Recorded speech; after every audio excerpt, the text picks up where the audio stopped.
Hello everyone. आज हम सब क्लास 5 के मैथ का सेशन एंडिंग एग्जामिनेशन का सिंपल क्वेश्चन पेपर देखते हैं कि क्वेश्चन पेपर किस टाइप के आएंगे, क्वेश्चंस कैसे कैसे होंगे और हमें कैसे आंसर देना है जिससे हमें अच्छे मार्क्स मिले। ओके, चलिए हम शुरू करते हैं फर्स्ट क्वेश्चन से। क्वेश्चन 1 है हमारा क्या, a compass tell us about the dash. आप लोगों को मैपिंग योर वे में पढ़ा है आपने डायरेक्शंस, है ना। डायरेक्शंस आप लोगों को बताया गया होगा कि कंपास से हम डायरेक्शंस का पता करते हैं। क्या करते हैं? Tell us about the directions, जिसमें कंपास में हमें मालूम चलता है कि नॉर्थ डायरेक्शन किधर है, और नॉर्थ जब हमें मालूम चल जाएगा तो हम ऑब्वियसली हैं साउथ पता कर लेंगे, ईस्ट पता कर लेंगे और वेस्ट पता कर लेंगे। ओके, चलिए नेक्स्ट क्वेश्चन है question 2। Dash is the amount of space that is inside the 3D shape. आप सभी को मालूम है 3D शेप के अंदर में जो भी एरिया हो, जो भी अमाउंट ऑफ स्पेस होता है उसे क्या कहते हैं? हम क्या कहते हैं? वॉल्यूम कहते हैं। क्या? वॉल्यूम। तुम्हारा आंसर होगा सी। ठीक है, एरिया क्या होता है? 2D शेप में क्लोज 2D के क्लोज फिगर के अंदर जो भी स्पेस होगा वो होगा एरिया। पेरीमीटर्स जो भी उसका बाउंड्रीज होते हैं कोई भी 2D शेप के, वो उसका पेरीमीटर होगा। और फ्रैक्शन तो आप सभी को मालूम है जिसमें न्यूमरेटर और डिनोमिनेटर होता है। चलिए आगे बढ़ते हैं। क्वेश्चन 1 इसका 3D shape. Look at this 3D shape and fill in the blank. Name of the shape. इसमें देख रहे हैं लेंथ और ब्रेथ अलग है और हाइट अलग है, तो ये क्या हो गया? क्यूबॉइड। क्या? Cuboid. Name of faces. Number of faces. Number of faces देखिए, नंबर ऑफ फेसेस क्या होगा? 1 2 3 एंड 4 5 6। कितना होगा? 6। ठीक है, फेस मतलब फेस। तो इसका फेस, पहला फेस क्या दिख रहा है आपको? ये पूरा फेस है, इसका एक फेस हुआ, ये इसका फेस हुआ। उसी तरह बैक साइड में एक फेस होगा, फिर इस यहाँ बगल में फेस होगा, इसके नीचे में स्पेस होगा, स्पेस नहीं सॉरी फेसेस होगा। ठीक है, चलिए आगे बढ़ते हैं। अब सेकंड फिगर है, फिर इसका भी लिखना name of the shape. Name of the shape, इसमें क्या है? सारे साइड इक्वल हैं, तो इसमें इसे क्या कहेंगे? क्यूब। क्या कहेंगे? Cube. Number of corners. Number of corner, तो आप देख सकते हैं कॉर्नर्स क्या है? 1 2 3 4 5 6 7 एंड 8 बैक साइड होगा, तो क्या होगा? नंबर ऑफ कॉर्नर कितने? 8। ठीक है, चलिए आगे बढ़ते हैं। Look at the table. If you were to write the area of each of this which unit would you choose? Square centimetre, square metre या स्क्वायर किलोमीटर? आपको कुछ टेबल्स में आइटम्स दिए हुए हैं जिसको हम एरिया, जिसका हम एरिया निकालेंगे तो वो किस में निकालेंगे? स्क्वायर सेंटीमीटर में, स्क्वायर मीटर में या स्क्वायर किलोमीटर? तो ऑब्वियसली है जिसमें हम लेंथ मेजर करेंगे उसी में उसका एरिया होगा। तो पहला क्वेश्चन है, पहला क्या आइटम है? साड़ी। तो आप सभी को मालूम है साड़ी को मेजर किस में करेंगे? सेंटीमीटर में तो कर नहीं पाएंगे क्योंकि बहुत ज़्यादा सेंटीमीटर हो जाएगा, तो हम किस में करेंगे? मीटर में। किलोमीटर तो काफ़ी बड़ा अमाउंट मेजरमेंट यूनिट होता है, तो हम किस में करेंगे? मीटर में। तो मीटर में करेंगे तो ऑब्वियसली इसका एरिया किस में आएगा? स्क्वायर मीटर में। किस में? स्क्वायर मीटर में। और सेकंड क्या है? Page of your notebook. अब नोटबुक का क्या होगा? नोटबुक किस में मेजर करेंगे? सेंटीमीटर में, क्योंकि मीटर तो होता नहीं इतना बड़ा, मतलब पेज के लिए तो मीटर बहुत बड़ा यूनिट होता है, तो हम किस में करेंगे? सेंटीमीटर में। तो इसका एरिया किस में निकलेगा? Square centimetre. अब पोस्ट कार्ड, आप लोग पोस्ट कार्ड देखे होंगे जो हम अपना कम्युनिकेशन के लिए करते थे। ओल्ड टाइम में कम्युनिकेशन का वो एक माध्यम था, मीडियम था जिसको हम यूज़ करते थे, पोस्ट कार्ड। तो ये भी किस में होगा? स्क्वायर सेंटीमीटर में। इसका भी मेजरमेंट किस में होगा? सेंटीमीटर में। अब देखो total land of the city. अब लैंड ऑफ द सिटी बोल रहा है, लैंड ऑफ द सिटी, ये किस में मेजर हम करते हैं? तो किलोमीटर में। तो इसका आंसर क्या होगा? एरिया किस में निकलेगा? स्क्वायर किलोमीटर में। मीन्स यदि हमें ऐसा कोई पूछे कि किस यूनिट में इसका एरिया निकलेगा, तो हमें ये पता होना चाहिए कि इसका हम मेजरमेंट कौन सी यूनिट में कर सकते हैं।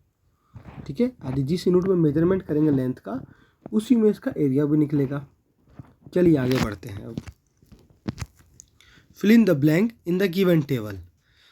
नंबर्स दिए हुए हैं, उसमें आपको अंडरलाइन किया हुआ है, उसका प्लेस और प्लेस वैल्यू लिखना है ना। थोड़ा संभल के देखते हैं क्या नंबर क्या है। 63.408 है ना, 63.408। तो 8 कौन से प्लेस वैल्यू पे है? थाउजेंड्स किस पे?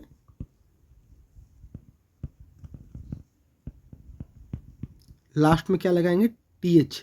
आपको पता होगा कि हम जो भी डेसिमल्स के बाद वाला नंबर को लगते हैं, ये 4 क्या होगा आपका 10th, 0 क्या होगा 100th, और ये 8 क्या हुआ थाउजेंड्स, TH लास्ट में। तो इसका प्लेस वैल्यू क्या होगा? 0.008 है ना। उसी तरह अब इसका देखते हैं सेकंड का क्या है, 145.3। इसका प्लेस वैल्यू लिखना है। तो प्लेस क्या है? 100। कौन से प्लेस पे है? 100। और प्लेस वैल्यू क्या होगा? 100 है ना। अब थर्ड देखते हैं, 8.081 किस पे है? 8 पे। अभी आपको बताया 10th, 100 एंड 1000, तो ये किस पे है? 100th पे। लास्ट में क्या लगा देंगे 100 के बाद? TH, ठीक है, 100th। इसका प्लेस वैल्यू क्या होगा? 0.08, ठीक है। अब फोर्थ देखते हैं, 215.431 है ना। अंडरलाइन किसको किया? 4 को। तो ये क्या होगा आपका? 10th। आपने इसको पढ़ा होगा 10th एंड 100th में, ओके। तो देखिए आपको जो क्वेश्चंस है ना, सीधे क्वेश्चंस नहीं आ सकते, घुमा के भी क्वेश्चन आ सकते हैं। ये जो प्लेस एंड प्लेस वैल्यू आपको चैप्टर 1 में पढ़ना था 5th टेल में, पर इसको ना घुमा के आपसे 10th एंड 100th क्वेश्चंस में चैप्टर में डाल के इससे आपसे पूछ लिया गया है। तो जरूरी नहीं कि जो हमने पढ़ा है क्वेश्चन को वही आए, आपके नॉलेज को टेस्ट किया जा रहा है यहाँ, ठीक है। चलिए आगे बढ़ते हैं। अंडरस्टैंडिंग। अब आप अंडरस्टैंडिंग, अब क्वेश्चन 1 है, if the flowing cutout is folded to your dice then how many dots will appear on the opposite side of 6 dots. आप लोग देख सकते हैं इसमें कौन सा डॉट, 6 डॉट वाला जो ये एरिया है ये वाला, वो किसके अपोजिट होगा, किसके अपोजिट होगा। जब हम इसे फोल्ड करेंगे तो ये फोल्ड ऐसे होगा इधर की तरफ, और ये फोल्ड ऐसे होगा, है ना। तो इसका 6 और 1 अपोजिट होगा, ठीक है। जिस तरह से 5 जब होगा तो 5 2 का अपोजिट होगा, और 3 और 4 इसका अपोजिट होगा। तो इसका आंसर क्या होगा?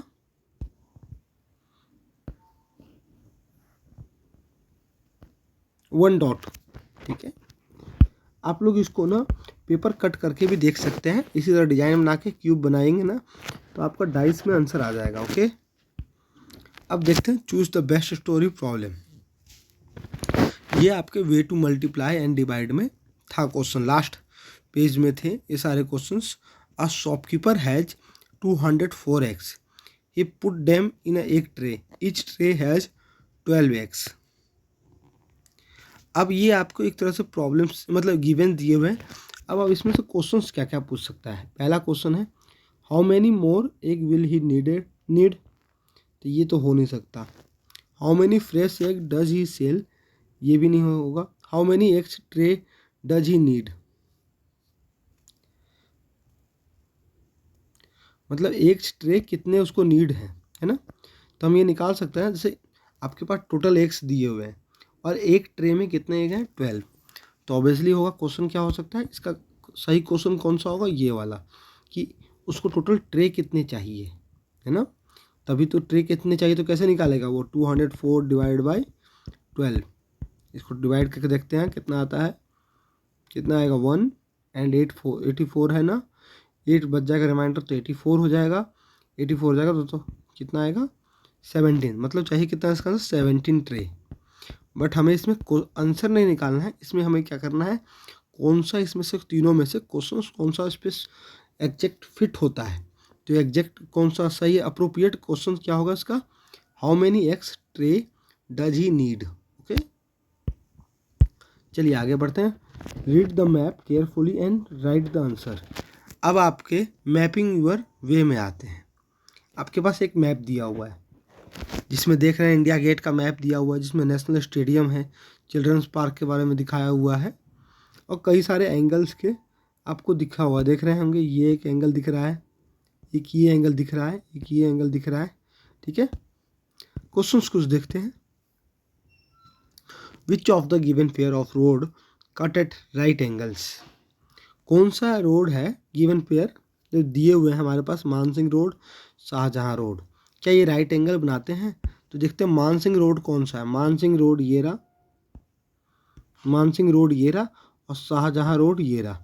क्या ये राइट एंगल बना रहा है? देखिए क्वेश्चन कहाँ से आया है, आपका सेकंड चैप्टर से क्वेश्चन आया है और कहाँ पे लिंक किया है क्वेश्चन को, मैपिंग वे में लिंक किया है। कहाँ हमने एंगल्स पढ़े थे? क्वेश्चन चैप्टर नंबर 2 में, इस चैप्टर के इस क्लास 5 के मैथ में। और अभी कहाँ ये क्वेश्चन को लिंक किया जा रहा है मैपिंग और वे में। ठीक है, क्वेश्चन को इंटर रिलेट किया गया है एक दूसरे से कि आपका प्रीवियस नॉलेज को भी चेक किया जा रहा है। तो ये कौन सा एंगल है जो 90 डिग्री से कम होता है, वो कौन सा एंगल होता है? वो होता है एक्यूट एंगल। ओके, वो क्या होता है? Acute angle. और जो 90 डिग्री होता है उसे क्या कहते हैं? Right angle. और जो 90 डिग्री से 180 डिग्री के बीच में होता है उसे क्या कहेंगे? Obtuse angles. ओके, और जो 180 डिग्री होगा उसे क्या कहेंगे? Straight angles. तो क्वेश्चन है which of the following given pair of roads cut at right angles. तो पहला क्वेश्चन तो नहीं होगा, क्यों? मानसिंह और शाहजहां रोड कितना बना रहा है? एक्यूट एंगल बना रहा है। अब Ashoka road and Mansingh road, Ashoka road and Mansingh road कहाँ है? अशोका रोड ये रहा, मानसिंह रोड ये रहा। अब इनका एंगल जो बना है वो कौन सा एंगल है? 90 डिग्री से अधिक है। इट मीन्स ये क्या है? Obtuse angle. तो ये भी नहीं होगा। अब थर्ड है मानसिंह रोड एंड राजपथ, कहाँ है? Mansingh road and Rajpath. तो ये मानसिंह रोड ये वाला है और राजपथ ये वाला है। तो ये तो लग रहा है 90 डिग्री है ना। तो ये क्या होगा? इसका आंसर क्या होगा? ये। ठीक है, अब आगे बढ़ते हैं। Which road you will cross while going from India Gate to Janpath road. अब जनपथ रोड से आप इंडिया गेट जाते हैं तो कौन से रोड को क्रॉस करते हैं? तो देख रहे होंगे जब जनपथ रोड से हम इंडिया गेट जा रहे हैं तो हम मानसिंह रोड को क्रॉस कर रहे हैं। कौन से रोड को? इस रोड को क्रॉस कर रहे हैं, मानसिंह रोड को क्रॉस कर रहे हैं, है ना। तो हमारा आंसर क्या होगा? मानसिंह रोड। ठीक है, look at the given figure, answer the flowing questions. हमें फिगर्स को देख कर आंसर द फ्लोइंग क्वेश्चन का आंसर देना है। Will both of this shape fold into a cube. देखिए अब आपको इसको फोल्ड करना है। क्या ये दोनों शेप, ये दोनों जो आपको शेप बनाए हुए हैं, ये क्या फोल्ड होने के बाद क्यूब बनेंगे? ये आपको सोचना है ना। तो आप इन क्वेश्चंस को आप अपने खुद करेंगे। आप ऐसा एक क्या करेंगे कि ऐसे ही कटिंग करके एक पेज का बनाएंगे और इसको चेक करेंगे। छोटा सा पेज बनाएं, कट कीजिए और उसको उसको बनाइए डिजाइन करके कि ये क्यूब बन रहा है या नहीं कर रहा है। ये आपका काम है। ठीक है, चलिए अब based on the map given, इसमें question draw one more figure which can fold into a cube. इसी तरह से एक और डिजाइन बनाना है जो क्यूब की तरह बन सकता है। देखिए मैं आपको एक और डिजाइन दिखा देता हूँ। जस्ट लाइक ये डिजाइन, ये भी क्यूब बन रहा है ना। तो आपको डिजाइन बनाना है इसी के तीन, जैसे ये दो डिजाइन बनाए हुए हैं, एक और डिजाइन बनाना है कि जो क्यूब बन जाए। अब based on the map given below answer the flowing question. अब आपको एक इंडिया का मैप दिया हुआ है, ठीक है। इसके अकॉर्डिंग आपसे कुछ क्वेश्चंस पूछे जाएंगे। मैपिंग और वे से क्वेश्चन है ये। Arpit lives in a Jharkhand, Arpit friend lives in a Gujarat, Arpit wants to visit his friend in Gujarat, in which direction will he travel. देखिए अर्पित का घर कहाँ है? झारखंड में। और अर्पित का फ्रेंड कहाँ रहता है? गुजरात में, है ना। उसको जाना है कहाँ? गुजरात। तो इधर जाएगा। तो ये कौन सा डायरेक्शन है? ये कौन सा डायरेक्शन? देखिए यहाँ लिखा हुआ है वेस्ट। तो इसका आंसर क्या होगा? इसका आंसर हुआ क्या? West direction, in west direction, ठीक है। अब एक question, name the fastest state to the south of Jammu Kashmir. मतलब जम्मू कश्मीर से सबसे साउथ में कौन सा स्टेट है, सबसे साउथ में कौन सा स्टेट है, तो सबसे साउथ में कौन सा स्टेट आएगा, तमिलनाडु। सबसे साउथ में कौन सा स्टेट है, क्योंकि आप देख रहे हैं लास्ट में किसका है, तमिलनाडु। ओके, तो आंसर क्या होगा इसका,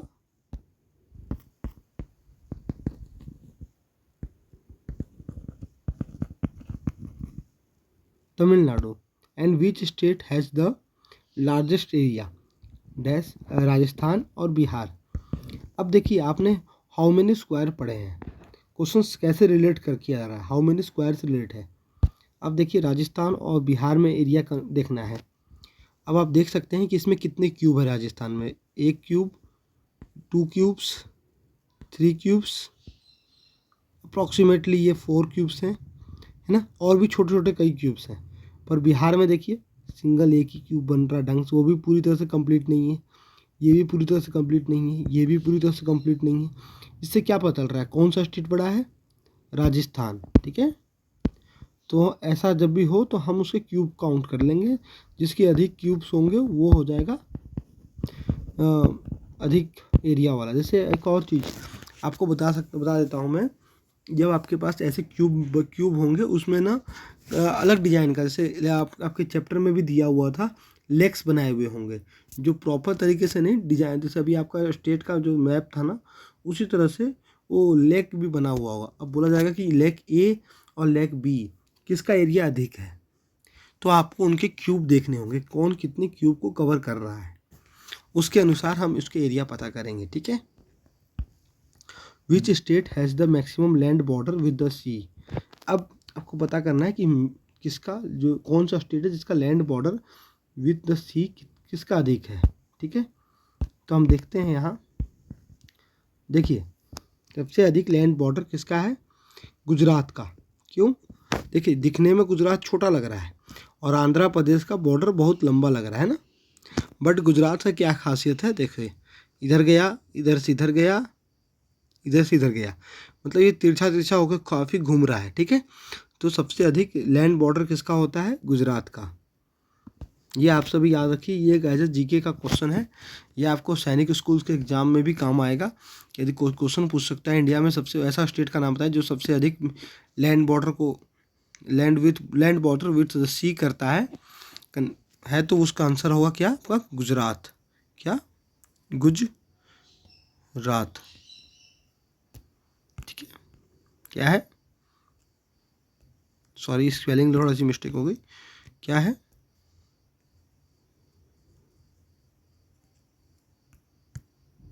ठीक है, गुजरात।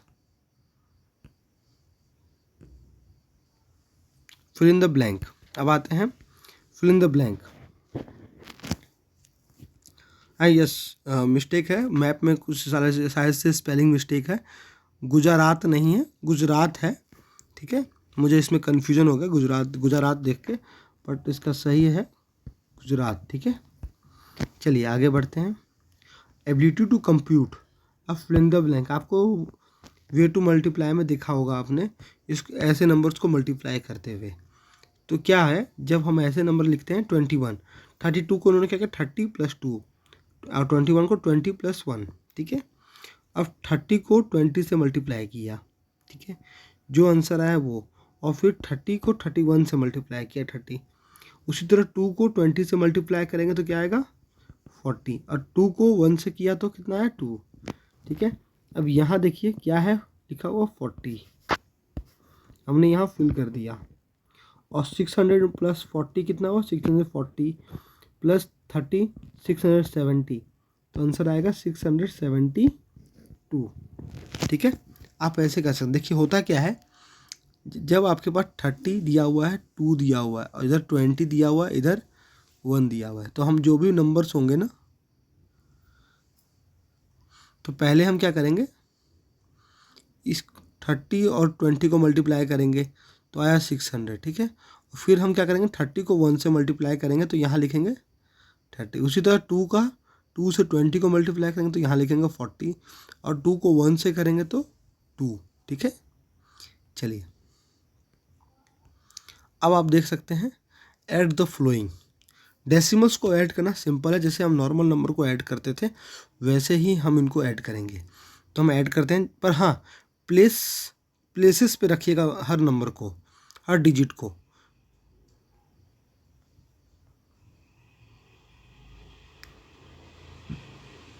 देखिए मैंने भी वही किया।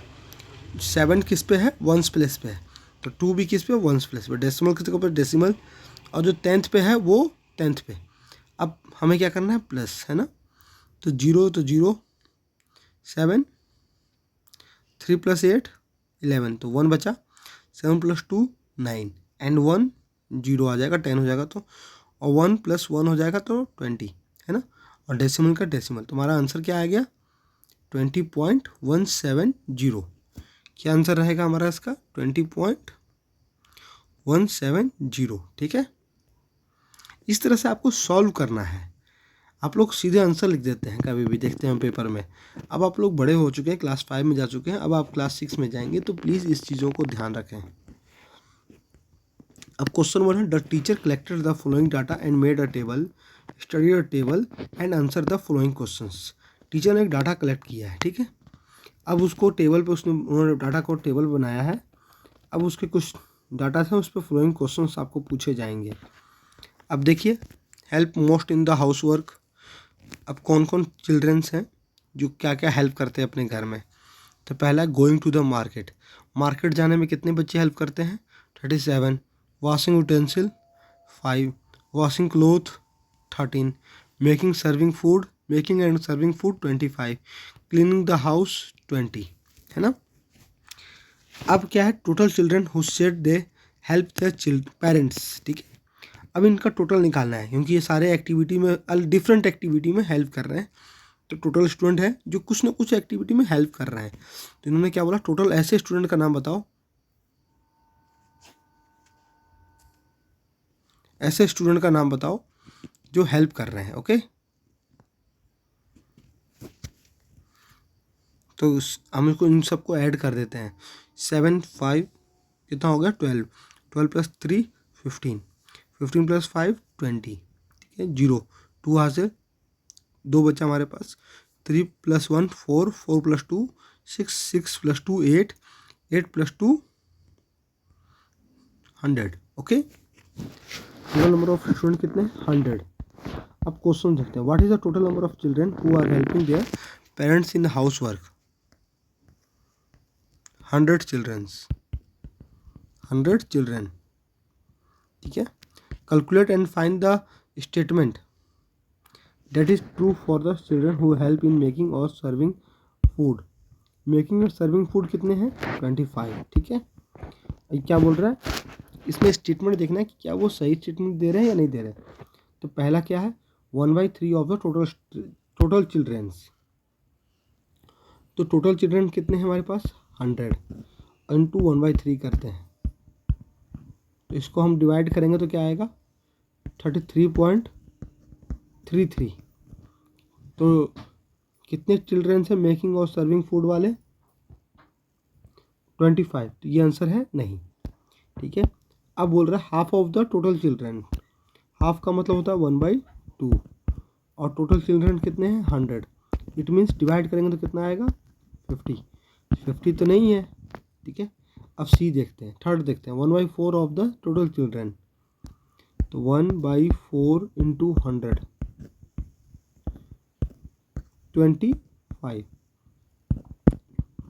25 हमारे पास मेकिंग और सर्विंग फूड वाले बच्चे हैं। तो हमारा आंसर क्या हो जाएगा, सी, या मतलब थर्ड ऑप्शन हो जाएगा, ये हमारा ऑप्शन होगा सही। चलिए अब आगे बढ़ते हैं। The following measurement are given for 2 rectangle, complete the table. तो हमारे पास 2 मेजरमेंट दिए हुए हैं रेक्टेंगल्स के, पहला ए एंड सेकंड बी। तो इस दोनों में ना हमें क्या करना है, एक में फर्स्ट में क्या करना है, पेरीमीटर निकालना है। तो फर्स्ट में क्या है, एरिया दिया हुआ है। तो एरिया ऑफ रेक्टेंगल का फॉर्मूला क्या होता है, एरिया ऑफ रेक्टेंगल का फॉर्मूला क्या होता है, लेंथ इंटू ब्रेथ, है ना। जिसमें हमें एरिया कितना दिया हो 80 सेंटीमीटर स्क्वायर और लेंथ का कितना दिया हुआ है 10 सेंटीमीटर, है ना। और ब्रेथ निकालना है।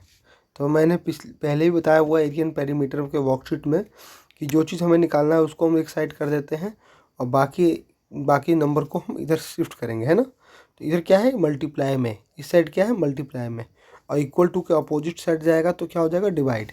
तो हम क्या करेंगे b equal to 80 centimetre square divided by 10 centimetre. तो सेंटीमीटर से 1 सेंटीमीटर का कट गया, 10 से 8 आएगा, है ना। तो b इक्वल टू क्या हो गया 8 सेंटीमीटर, ठीक है। b इक्वल टू 8 सेंटीमीटर निकल गया हमारा। तो पेरीमीटर का क्या फॉर्मूला होता है, पेरीमीटर का फॉर्मूला था 2l प्लस 2b, है ना। तो 2l क्या है, l कितना है हमारा पास 10 सेंटीमीटर। देखिए जब भी आप क्या गलती करते हैं, आप नॉर्मली 10 लिखते हैं, पर हमें क्या करना है सेंटीमीटर भी लिखना है, ठीक है, तभी हमारा सही तरीके से आंसर निकलेगा। अब b कितना निकाला हमने 8 सेंटीमीटर, है ना। 2 इंटू 10 कितना होगा 20 सेंटीमीटर एंड 2 इंटू 8 कितना होगा 16 सेंटीमीटर। दोनों को जोड़ेंगे तो कितना हो जाएगा 36 सेंटीमीटर, ठीक है। इट मीन्स जो पेरीमीटर आएगा कितना आएगा 36 सेंटीमीटर आएगा। तो हम यहाँ लिख सकते हैं कितना है 36 सेंटीमीटर, ठीक है। तो इस तरह से हमें सॉल्व करना है। पहले यदि हमें एरिया दिया हुआ है और लेंथ दिया हुआ है तो हमें ब्रेथ निकाल लेना है, और जब लेंथ और ब्रेथ निकल जाएंगे तो हम पेरीमीटर निकाल लेंगे। मैंने इस टाइप का क्वेश्चन को वर्कशीट में भी आपको करवाया हुआ है, पिछले वाले वीडियो में आप देख सकते हैं एरिया एंड इट्स बाउंड्री का वर्कशीट को। ओके चलिए आगे बढ़ते हैं। अब यहाँ देखिए आपके पास लेंथ दिया हुआ है, ठीक है, और ब्रेथ नहीं दिया हुआ है और पेरीमीटर दिया हुआ है। अब पेरीमीटर का फॉर्मूला क्या होता है 2l प्लस 2b, है ना। तो पेरीमीटर दिया है, लेंथ दिया है, ब्रेथ नहीं दिया, मतलब दो में से देखिए आपके पास 3 यूनिट होंगे, पेरीमीटर लेंथ और ब्रेथ, या एरिया लेंथ और ब्रेथ, ठीक है। इन तीनों में से आपके पास 2 यूनिट होंगे। जैसे पेरीमीटर जब आपके पास होगा तो पेरीमीटर और लेंथ होना चाहिए, या पेरीमीटर या ब्रेथ होनी चाहिए, या लेंथ और ब्रेथ होनी चाहिए, पेरीमीटर निकालना हो। मतलब 3 में से आपको कोई एक निकालना है। जैसे इसमें क्या है पेरीमीटर दिया हुआ है, लेंथ दिया हुआ है, आपको क्या निकालना है ब्रेथ, ठीक है। चलिए निकालते हैं। पेरीमीटर का फॉर्मूला क्या होता है 2l plus 2b, right. Perimeter क्या है कितना है 46 सेंटीमीटर और लेंथ कितना है 12 सेंटीमीटर, ठीक है, प्लस 2b। अभी मैंने बताया था जब जिसका हमको निकालना होता है उसको हम एक तरफ कर देते हैं और बाकी सब एक साइड कर देते हैं। तो 46 सेंटीमीटर, इधर क्या प्लस में है ना, तो इधर क्या हो जाएगा minus 24 centimetre equal to 2b। कितना आया अब खुद देखिए 22 सेंटीमीटर इक्वल टू 2b, है ना। अब ये 2 मल्टीप्लाई है ना, तो ये डिवाइड हो जाएगा इधर, तो b equal to 22 centimetre divided by 2, divide होकर कितना आएगा 11 सेंटीमीटर। इट मीन्स ब्रेथ कितना हो गया इसका 11 सेंटीमीटर, ठीक है। इस तरह से हमें सॉल्व करना है, फॉर्मूला लिख के फॉर्मूला पे वैल्यू रख के सॉल्व करना है। अब आते हैं ये टेली मार्क्स, आपका आ गया क्या टेली मार्क्स, स्मार्ट चार्ट से क्वेश्चन है। Ayesha made a record of pets kept in pets corner in her school, study the flowing and fill in the blank. देखिए आपके पास टेली मार्क्स दिए हुए हैं और यहाँ दिया हुआ है क्या, इसका मीनिंग क्या है 5 एनिमल्स, ठीक है, ये तो हम जान ही चुके हैं पहले भी। There are total dash rabbit and turtle, तो रैबिट कितने हैं, रैबिट और टर्टल बोल रहा है टोटल दिखाने के लिए। तो ये पूरा एक बॉक्स है, ये पूरा एक बॉक्स है, ये भी पूरा एक बॉक्स है, ये भी पूरा एक बॉक्स है। मैंने पिछले वर्कशीट के स्मार्ट चार्ट के वर्कशीट में बताया था पिछले वीडियो में कि जब हमारे पास पूरा बॉक्स कंप्लीट हो जाए टेली मार्क्स का तो हम उसे 5 काउंट कर लेते हैं। तो कितने बॉक्स हैं 1 2 3 और 3 इंटू 5 कर देंगे, कितना 3 इंटू 5, तो आंसर क्या आएगा हमारा 15। ये कितने हैं 15 टर्टल, यहाँ क्या है, टोटल 15 रेबिट, टोटल में कितना कंप्लीट बॉक्स है 1, सेकंड बॉक्स कंप्लीट नहीं है तो 1 में कितने 5, एंड इसकी टोटल साइड हम काउंट करते हैं 1 2 3 एंड 4, मीन्स 5 + 4, 5 + 4 इक्वल टू 9, और इन दोनों का टोटल बोला है तो कितना हो जाएगा 24। ओके, चलिए आगे बढ़ते हैं। देयर आर डैश बर्ड्स, अब बर्ड्स देखना है तो ये पूरा कंप्लीट बॉक्स है, ये भी पूरा कंप्लीट है, ये भी पूरा कंप्लीट है, ये भी पूरा कंप्लीट है, पर ये पूरी तरह से कंप्लीट नहीं है। तो हमें टोटल काउंट करना है 1 2 3 एंड 4, 4 × 5। अब इसके कितने साइड हैं 1 2 3 and 4, then +4 means 24। Okay, birds कितने हैं 24। देखिए कितना सिंपल है स्मार्ट चार्ट। हमें डाटा देखना है, डाटा से टेलीमार्क्स यदि हमको समझ में आ गया हम कितनी आसानी से बना सकते हैं। ठीक है, there are dash fishes, fish देखिए, एक complete box 2 3 and 4th are not completed, then भी हम क्या करेंगे 3 × 5 एंड इसका काउंट करते हैं 1 2 3 4 +4, तो 15 + 4 कितना हो गया 19। ठीक है, टोटल फिशेस कितने हैं हमारे पास 19, एंड देयर, अब डी है there are dash more birds than fishes, fishes कितने हैं हमारे पास 19 और बर्ड्स कितने हैं हमारे पास 24, तो कितने अधिक है हमारे पास,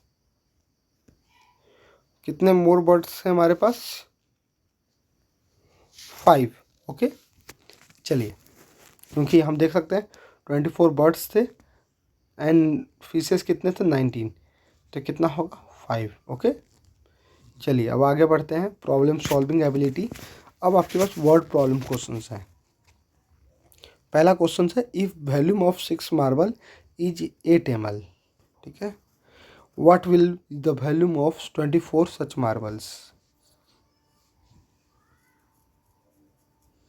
अब देखिए यहाँ आप एक चीज़, ये क्वेश्चंस जो है ना, ये questions how heavy how big से है। ठीक है, इसने बोला क्या है 6 मार्बल्स का वॉल्यूम है 8 ml, then what will be the volume of 24 such marbles. Simply तो हम जानते हैं कि कितना होगा, बट हम इसको सॉल्व करके देखते हैं। इफ़ 6 मार्बल में कितने हैं 8 ml, ठीक है, तो हम 1 मार्बल में निकालेंगे तो कितना आएगा, क्योंकि एक मार्बल निकाल लेते हैं 8/6 है ना, 8/6। हम इसको डिवाइड भी कर सकते हैं सिंपल करने के लिए, और सिंपल फ्रैक्शन करने के लिए 4/3 ml, मतलब एक मार्बल में 4/3 ml आएगा, है ना। और टोटल हमारे पास 24 सच मार्बल है ना, तो क्या वॉल्यूम होगा,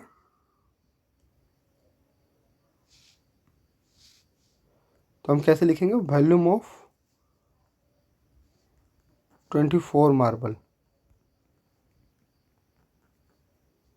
तो 1 मार्बल में कितने हैं थे 4/3 है ना, 4/3 ml, तो 3 से 24 गया कितना हो जाएगा 8, 8 4 जा कितना आएगा 32 ml, means volume of 24 marble कितने हो गए 32 ml।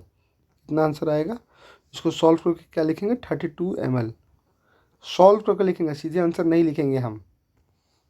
चलिए, रिया हैज़ 2 कॉइन ऑफ 5 रुपीज़, रिया के पास 2 कॉइन है 5 रुपये के, and 3 coin of 2 rupees, 3 coin है 2 रुपीज़ के, 5 coin of 1 rupees, how much total money she had. चलिए इसको सॉल्व कैसे करते हैं। रिया के पास ₹5 के कितने कॉइन हैं 2, ठीक है, रिया के पास 2 रुपीज़ के कितने कॉइन हैं 3, एंड रिया के पास 1 रुपये से कितने कॉइन हैं 5, ठीक है, इन सबको हमने प्लस कर दिया, ये कितना आया ₹10, ये कितना आएगा 6, ये कितना आएगा ₹5। अब ₹10 + 6 + 5 करते हैं, कितना आएगा ₹21। इस तरह से आपको सॉल्व करना है टोटल मनी, ठीक है। चलिए अब क्वेश्चन है, अब banana cost ₹3.50, how much will 1.5 dozen cost. यहाँ को क्या है, अब बनाना का मतलब एक बनाना का कॉस्ट है 3.50, ठीक है, ₹3.50। तो 1.5 मतलब 1 डजन में कितने होते हैं, 1 डजन में कितने होते हैं 12, है ना। तो 1.5 में कितने होंगे, 1.5 को कैसे लिखते हैं 1/2, तो हम इसको 3/2 करते हैं, है ना। टोटल बनाना कितने होंगे, देखिए आप 6 मीन्स 18 बनाना आएंगे, ठीक है। 18 बनाना, तो हम इसको लिख सकते हैं 1.5 dozen equal to 18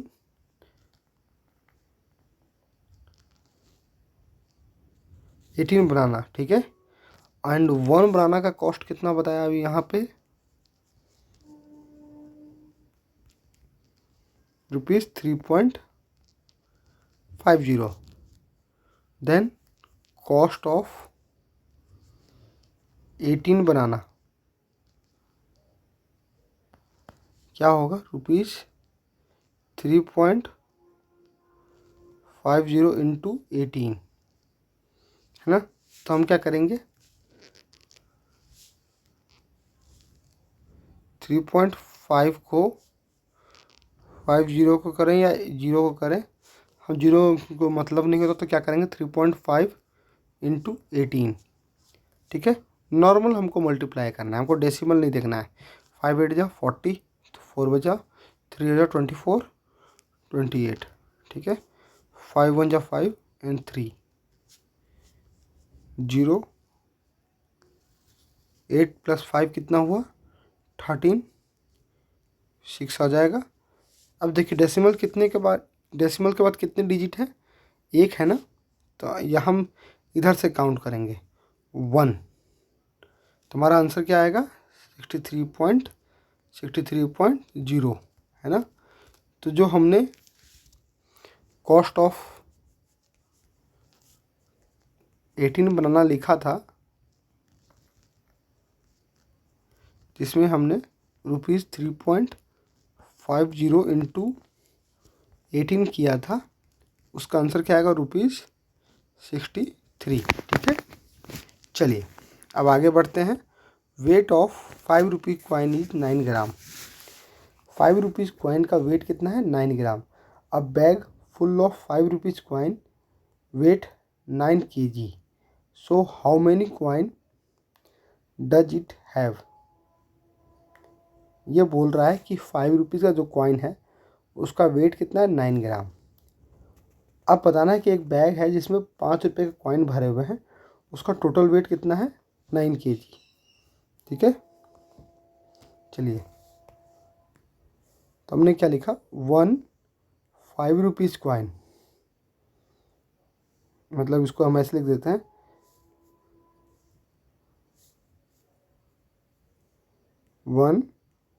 5 rupees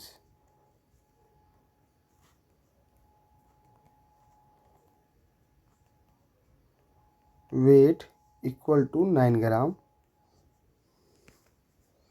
Then total number of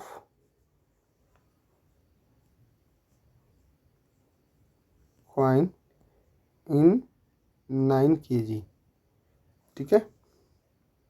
हमें निकालना है ये, तो 9 kg में कितने ग्राम होते हैं ये हमें सभी को मालूम है 9000 ग्राम, है ना। और डिवाइडेड बाई 9 कर देंगे, क्योंकि एक, इसको मैं अच्छे से लिख देता हूँ फिर से।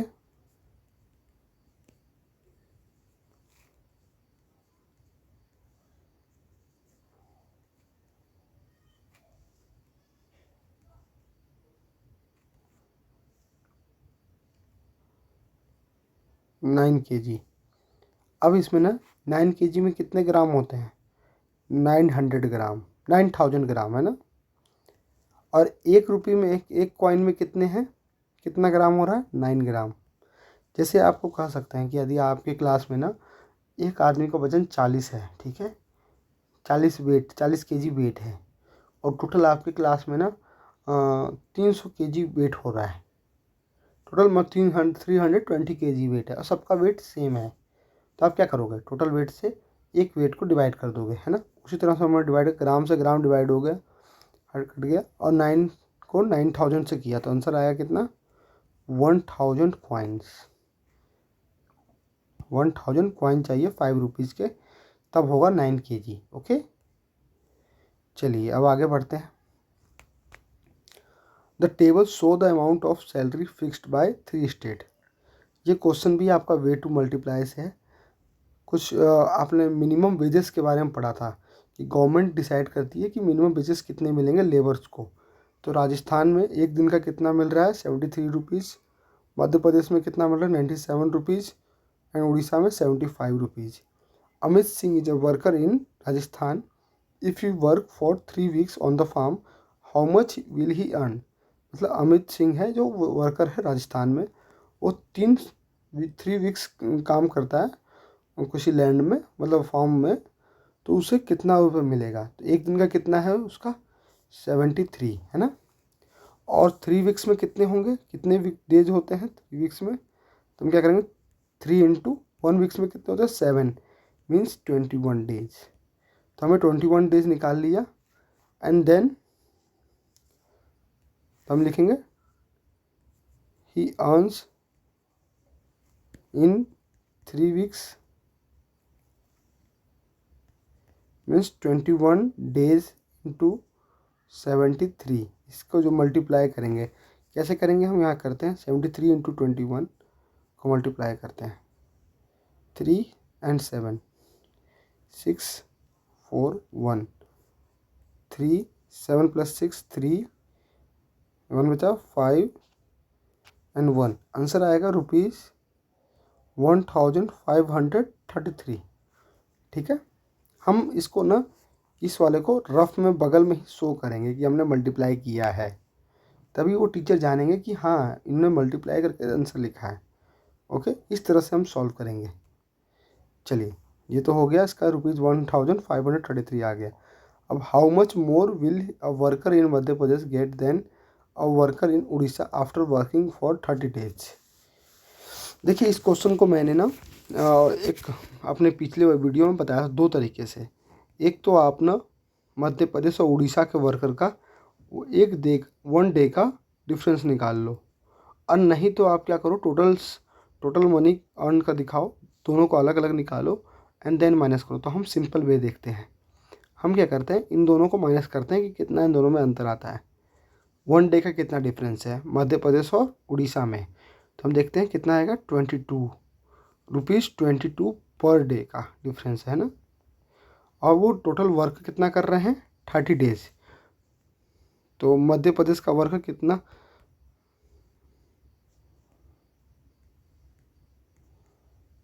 गेट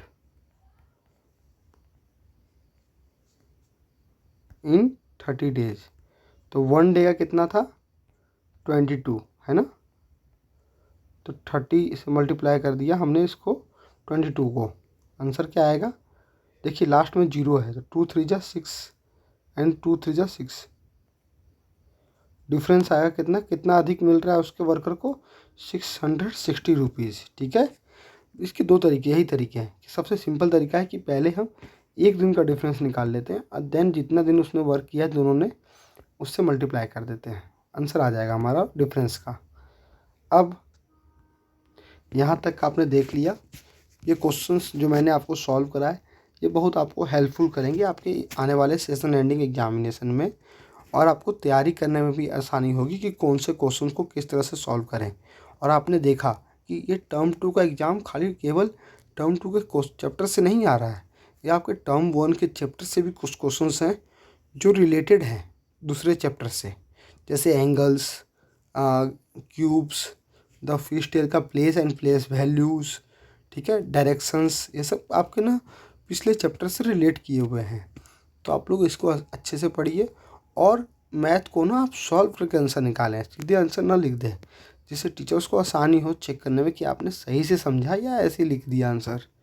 चलिए, आपको ये वीडियो अच्छा लगा होगा, आपको ये वीडियो में समझ में आया होगा, तो प्लीज़ इसको सब्सक्राइब कर दीजिए और लाइक कर दीजिए। क्या होता है कि आप लोग सब्सक्राइब नहीं करते तो मुझे भी लग रहा है कि वीडियोस अच्छे नहीं हैं, तो बनाने में मुझे भी दिक्कतें होंगी।